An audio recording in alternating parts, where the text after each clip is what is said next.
Helo, Helen dwi, a dwi'n edrych ar cwrs mynediad Uned 22. Uned adolygu yw Uned 22, ond mae un peth newydd yn yr uned. Gofyn cwestiwn gyda pwy, beth a faint. Nawr, dych chi'n gwybod yn barod? You already know how to ask. You try these. Who is he? Pwy yw e? Who is the tutor? Pwy yw'r tutor? What is it? Beth yw e? What's the problem? Beth yw'r broblem? How much is it? Faint yw e? How much is the ticket?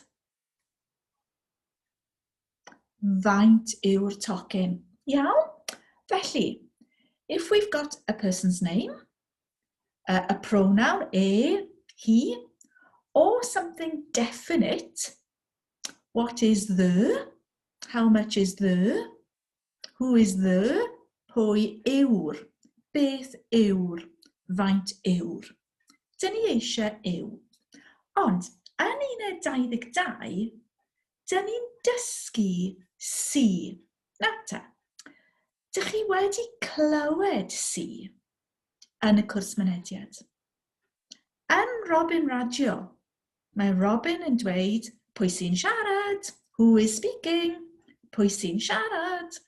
Felly, dyn ni'n defnyddio si gyda pwy, beth, faint, a verbs, the doing words. Who's asking when we ask how we do different things? Who's doing it? How many are doing it? So, Robin Radio, pwy sy'n siarad? Pwy sy'n siarad? Pwy sy'n siarad? Try these. Who is going? Pwy sy'n mynd? Who's helping? Pwy sy'n helpu? Who's paying?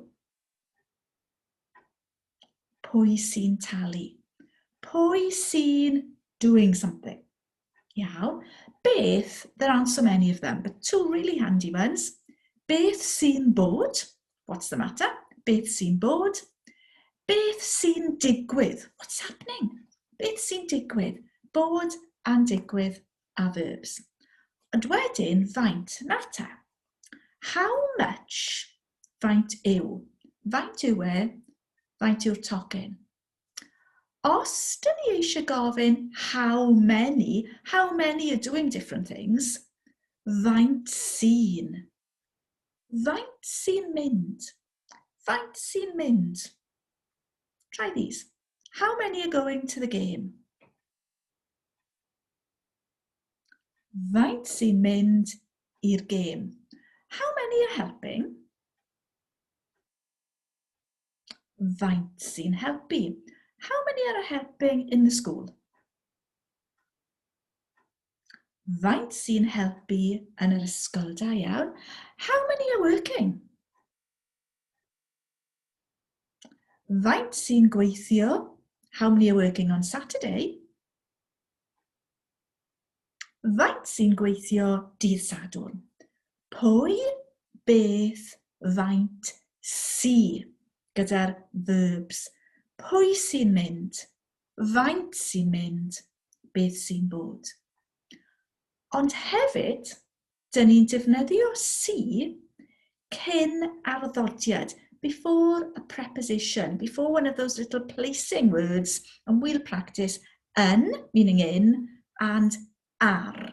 Okay, felly, if we start again with pwy.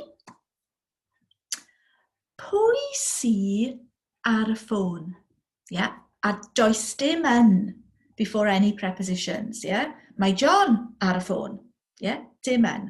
So, pwy sy'n mynd, ond pwy sy ar y ffôn? Pwy sy ar y ffôn? Da iawn. So, who is in class? Pwy sy yn y dosbarth? Who's in the office?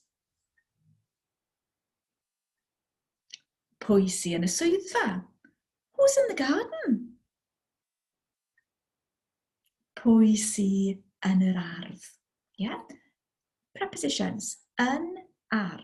So, beth sy? Question, beth sy ar y teledu heno? Beth sy ar y teledu heno? Triwch chi, you try. What's in the cinema? Beth sy yn y cinema? What's in the theatre? Beth sy yn y theatre? Neu, what's on the table? Beth sy ar y bwrdd? Ac eto, faint sy if we're asking how many. How much? Faint yw. How many? How many are in the class? How many are in the class? Faint sy yn y dosbarth? How many are in... Dwi ddim yn gallu siarad Saesneg. How many are in the band? Faint sy yn y band? How many are in the group? Faint sy yn y grŵp? How many are in the school? Faint sy yn yr ysgol? Da iawn. So, dyna'r gwaith newydd yn uned 22. Recap. Pwy, beth a faint? Sy gyda verbs a gyda prepositions. Gyda verbs mae yn. Pwy sy'n gweithio? Gyda'r prepositions, does dim yn. Because we never have yn before a preposition. Pwy sy yn y gwaith? Dyna uned 22. Diolch yn fawr. Hwyl.